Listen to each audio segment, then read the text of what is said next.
நட்சத்திர கனவுகள் அத்தியாயம் 88. ஊர் பொங்கல் கோலாகலமாக முடிவு பகுதியை எட்டியது. ஒரு வாரமே ஆனாலும் அனைவரின் மீதுள்ள மஞ்சள் போகாத அளவுக்கு கொண்டாடி கொண்டிருந்தனர். உரியடி போட்டி முடிந்ததும் பெண்களுக்கு வயது வித்தியாசம் அடிப்படையில் பிரிவாக பிரித்து மியூசிக்கல் சேர் போட்டி நடத்தினர். ஆண்களுக்கு பாட்டிலில் நீர் நிரப்புவது, சிறுவர்களுக்கு பலூன் உடைப்பது, சிறுமிகளுக்கு கோகோ விளையாட்டு நடத்தி உற்சாகமாக கொண்டாடினர். இந்த முறை இதோடு சேர்த்து புதிதாக தம்பதிகளுக்கான போட்டியும் இடம்பெற்றிருந்தது. அந்த அறிவிப்பினை கூற, வாங்க வாங்க, இதுக்காகத்தானே காத்துக்கிட்டு இருந்தேன், இதோ சொல்லிட்டாங்களே. யாழ்மதி நினைக்க தம்பதிகளுக்கான முதல் போட்டி தொடங்குவதற்கு முன் கலந்து கொள்ள விருப்பம் இருப்பவர்கள் முன்னே வரலாம் என்றனர். உடனே யாழ்மதி இளந்திரையனோடு வந்து நிற்க, இளையராணியும் யோகமித்திரனோடு வந்து நின்றாள். இன்னும் சிலரும் வந்து நின்றனர். இப்போ நாங்க 2 செங்கல் கொடுக்க போறோம்.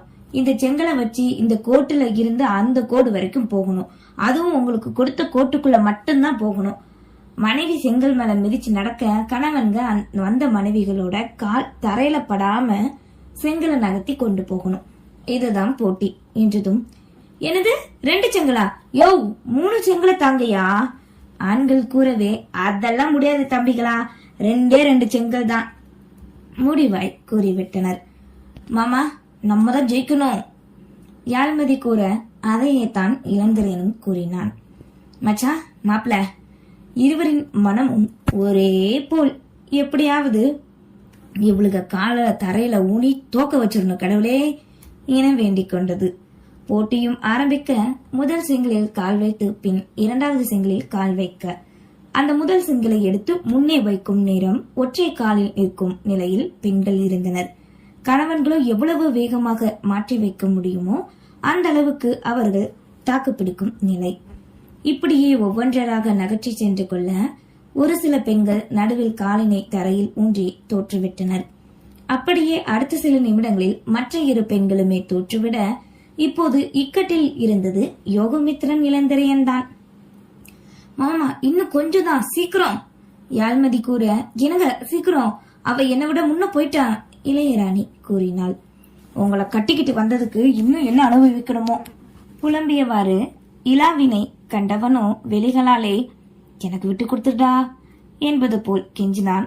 அதனை புரிந்து கொண்ட இளந்திரையனும், மச்சான் இருக்க கவலை ஏன் சைகையாலே கூறிவிட்டு எடுத்து வைக்க போகும் யாழ்மதியின் உள்ளங்காலில் கூச்சமூட்ட, எதிர்பாராதவளோ தடுமாறி காலினை தரையில் ஊன்றினாள். யாழ்மதி தோற்றுவிட்டதாக அறிவிக்க, உன்ன பற்களை கடித்தவளோ பொது இடம் என்றும் பாராது தன்னவனை அடிக்க வந்தால் அவனும் தப்பித்து ஓடினான். பின் கடைசி வரை காலினை ஊன்றாது இளையராணி வந்து வெற்றியடைந்தாள். நீங்களாம் எதுக்கு இருக்கீங்க? உங்களால இதை கூட சரியா செய்ய முடியாதோ? ஒரு செங்கல், அதை எப்படி எடுத்து வைக்கணும்னு தெரியல என்று மற்ற மனைவிமார்கள் தங்களின் கணவன்களை திட்டிக் கொண்டிருந்தனர். இதோடு முடியவில்லை, இன்னும் இருக்கு என்பது போல் மனைவி அதிக நேரம் தூக்கி வைக்கும் கணவன்களுக்கு பரிசும் அவர்கள்தான் சிறந்த தம்பதி என்றும் அறிவித்திருந்தனர். இதனால் ஒழுங்கா ஜெயிக்கிற வழிய பாருங்க மனைவிகள் கத்திவிட்டு கணவன்களோடு கலந்து கொண்டனர். அடே, எங்கடா இருந்து இதெல்லாம் கண்டுபிடிச்சிங்க? காலமாட்ட அடக்கி கம்ப சுத்தி கல்ல தூக்குனா சரி, இப்படி எங்களை மாட்டி விடணுமே போட்டி வைப்பீங்களோ? இதுல சிறந்த கணவன்னு சொல்றதோட சரி நிறுத்திக்கலாம், சம்பந்தமே இல்லாம சிறந்த தம்பதியேன்னு வேற சொல்றீங்களேடா. இதுல மட்டும் தோத்தா பொண்டாட்டிக்கிட்ட எங்க மானமே போயிருமே, வேண்டான்னு சொன்னா வாட்சை கழுத விடுதுகளா என்று ஒவ்வொரு கணவன்மார்களின் எண்ணங்களும் அப்படித்தான் இருந்தது. போட்டி துவங்கியதும் அனைவரும் மனைவிகளை தூக்க நேரம் செல்ல செல்ல 10 நிமிடத்திலே மனைவியிடம் திட்டு வாங்கினாலும் பரவாயில்லை என்ற எண்ணத்தில் கீழே விட்டுவிட்டனர். இந்த முறை கடைசியில் இலா, யோகா, இன்னும் ஒருவர் என 3 இருந்தனர். சும்மா வாய் பேச்சுக்கு தான் ஆவீங்க. மூட்டையை தூக்குற மாதிரி நினைச்சாது தூக்கி இருக்கலாம்ல. வேலைக்கு சாப்பாடு ரெடியான்னு வீட்டுக்கு வந்து கேட்க தெரியுது.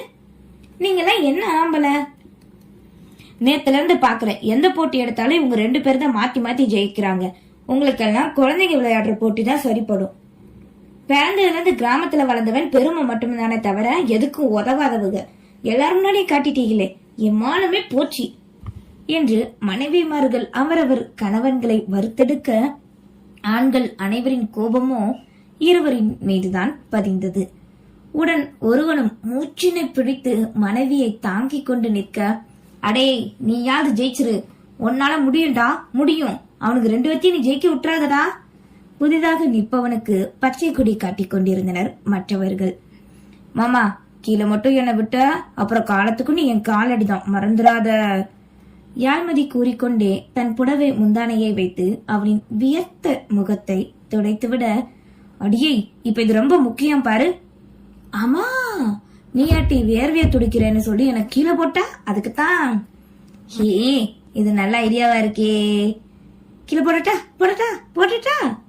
பாசாங்கு காட்டி அந்த நொடியும் விளையாடினான். அதனை கண்ட யோகமித்ரனோ மனைவியோடு அவன் அருகில் வந்து, மாப்பிள்ள எப்படிடா உன்னால மட்டும் இப்பவும் விளையாட முடியுது, எனக்கு கொஞ்சம் சொல்ல அந்த ரகசியத்தை.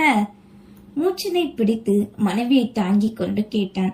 அட போமச்சா நீ வேற, இவ வெயிட்ட தாங்க முடியாம தான் எதையோ பண்ணிக்கிட்டு இருக்கேன் நானு. ஏன் நான் என்ன அவ்வளவு வெயிட்டாவா இருக்கேன்? இதோ குழந்தை பெருத்து போன இவளையே ஏன் அண்ணன் தூக்கிக்கிட்டு இருக்கும் போது உனக்கு என்ன மாமா?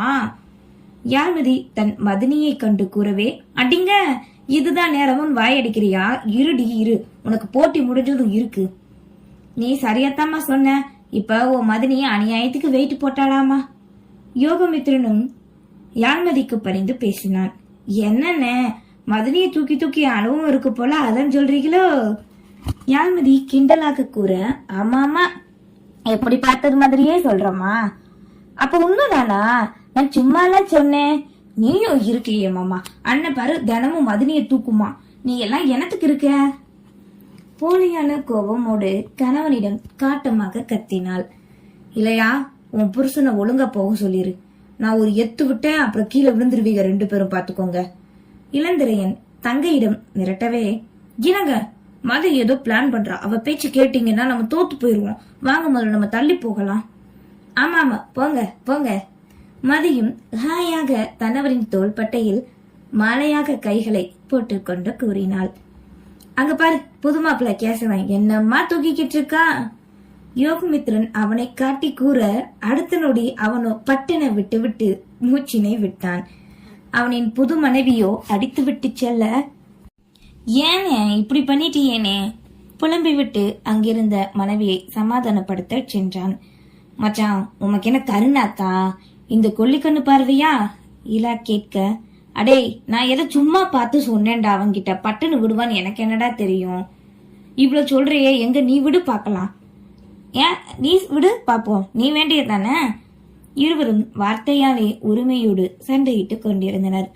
ஏ பெரியப்பு, இவ்வளவு நேரம் ஆச்சுல, நாங்க 2 பேருமே ஜெயிச்சிட்டோம்னு சொல்ல வேண்டியதானே.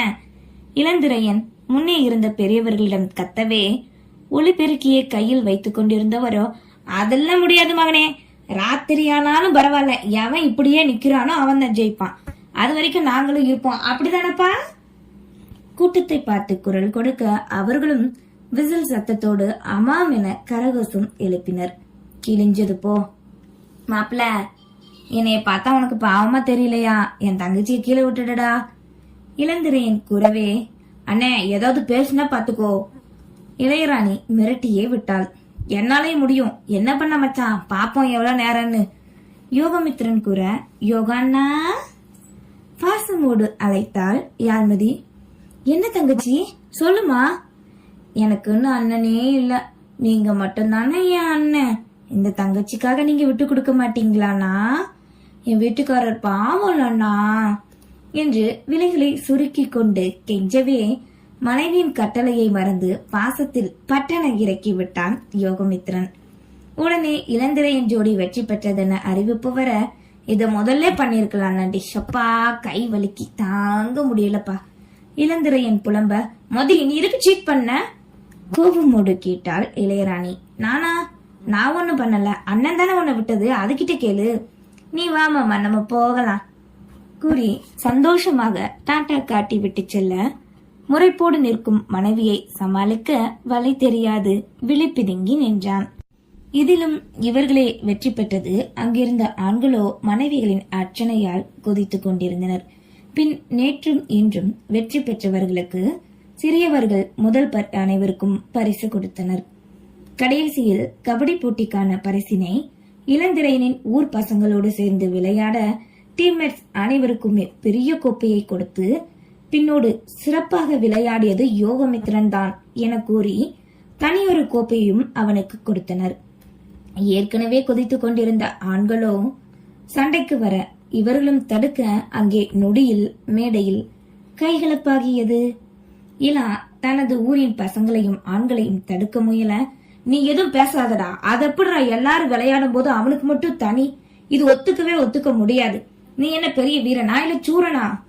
கத்திய ஒருவன் கொந்தளித்து யோகமித்திரன் சட்டையை பற்றினான். அடுத்த நொடி பற்றியவனோ மேடையை விட்டு கீழே விழ அனல் கக்க கைகளை முறக்கிக் கொண்டு யோகமித்திரனின் முன்னே நின்றான் இளந்திரையன்.